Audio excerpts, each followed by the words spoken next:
திருவனந்தபுரம் அருகே தமிழ்நாட்டிலிருந்து கடத்தி வந்து சட்டவிரோதமாக விற்பனை செய்ய முயன்ற மண்ணுளி பாம்புடன் 4 பேர் வனத்துறை அதிகாரிகளால் கைது செய்யப்பட்டுள்ளனர்.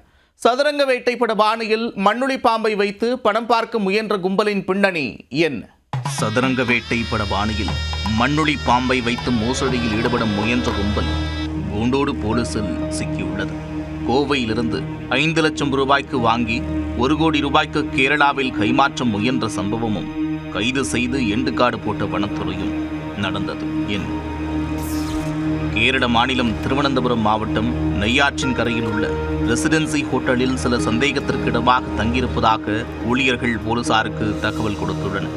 உடனே சம்பந்தப்பட்ட ஹோட்டலுக்கு சென்ற போலீசார் அதிரடியாக உள்ளே புகுத்து சோதனையில் ஈடுபட்டனர். அப்போது அறையில் மறைத்து வைக்கப்பட்டிருந்த மண்ணுளி பாம்பை கண்டு அதிர்ச்சியடைந்தனர். உடனே வனத்துறையினருக்கு தகவல் தெரிவித்து அவர்களும் அங்கு வந்தனர். பிடிபட்ட மண்ணுளி பாம்பு 143 சென்டிமீட்டர் நீளமும் 4.51 கிலோகிராம் எடையும் கொண்டது.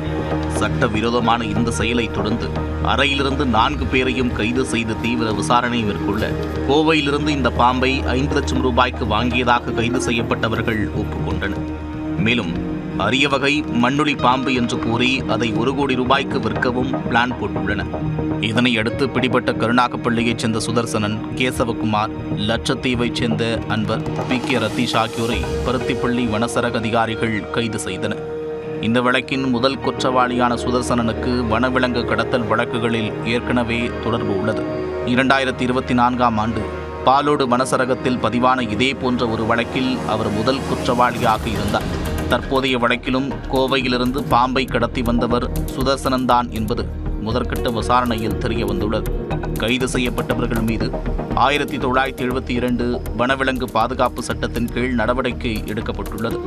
தொடர்ந்து கோவையில் இவர்களுக்கு 5 லட்சம் ரூபாய்க்கு மண்ணுளி பாம்பை கைமாற்றியது யார், அதை கேரளாவில் பணம் கொடுத்து ஏமாற இருந்தது யார் என்பது உள்ளிட்ட கோணங்களில் விசாரணையை தீவிரப்படுத்தியுள்ளனர். அதில் மேலும் சில மண்ணுளி மோசடிகள் அம்பலமாகும் என்று எதிர்பார்க்கப்படுகிறது.